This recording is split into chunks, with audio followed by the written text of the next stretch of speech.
சென்னையில் பெய்து வரும் கனமழை குறித்து நமது செய்தியாளர் ரிஷி தரும் நேரடி தகவல்களை கேட்கலாம். வங்கக்கடல் பகுதியில் நிலவி வரும் காற்றழுத்த தாழ்வு பகுதியின் காரணமாக நேற்றைய தினம் இரவு முதல் இன்றைய தினம் வரை தமிழகத்தில் பல்வேறு பகுதிகளில் கனமழையானது தொடர்ந்து பொழிந்து வருகிறது. தற்போது சென்னையை பொறுத்தவரை பல்வேறு பகுதிகளில் 8 முதல் 9 சென்டிமீட்டர் மழையானது தற்போது பதிவாகப்பட்டுள்ளது. தற்போது நாம் ஈக்காட்டுத்தாங்கல் பகுதியில் அமைந்துள்ள ஈக்காட்டுத்தாங்கல் வழியாக கிண்டி செல்லும் பிரதான சாலையில் உள்ளோம். இங்கு இரவு முதல் பொழிந்த கனமழையின் காரணமாக அதிக அளவில் தண்ணீர் தேங்கியுள்ள நிலை ஏற்படுகிறது. சென்னையில் மேலும் கோயம்பேடு, தேனாம்பேட்டை, வடபழனி, அண்ணா நகர் போன்ற பல்வேறு பகுதிகளில் மழைநீர் அதிகம் தேங்கியிருப்பதினால் மக்கள் பயணம் செய்வதற்கு மிகவும் கடுமையான சூழல் ஏற்பட்டு வருகிறது.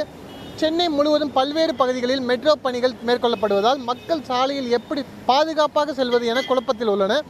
ஆபத்து அறிந்து பொதுமக்கள் ஒருபுறம் இருக்கையில் தண்ணீர் தேங்கியுள்ள இடங்களில் ஆபத்தை உணராமல் பல்வேறு பகுதிகளில் சிறுவர்கள் மற்றும் இளைஞர்கள் தேங்கியுள்ள தண்ணீரில் விளையாடும் காட்சிகளை தற்போது நாம் காண்கிறோம்.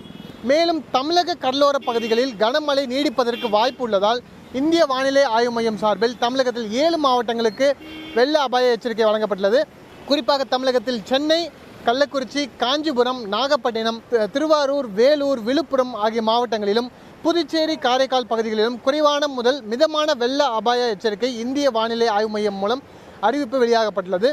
மேலும் இந்திய வானிலை ஆய்வு மையம் சார்பில் கொடுக்கப்பட்ட தகவல்கள் என பார்த்தால் இன்று காலை 5:30 மணி நிலவரப்படி தமிழக நீர்நிலையில் கடந்த 6 மணி நேரத்தில் 51 மில்லிமீட்டர் மழை பதிவாகப்பட்டுள்ளது. கடந்த 24 மணி நேரத்தில் 71 மில்லிமீட்டர் மழை பதிவாகப்பட்டுள்ளது.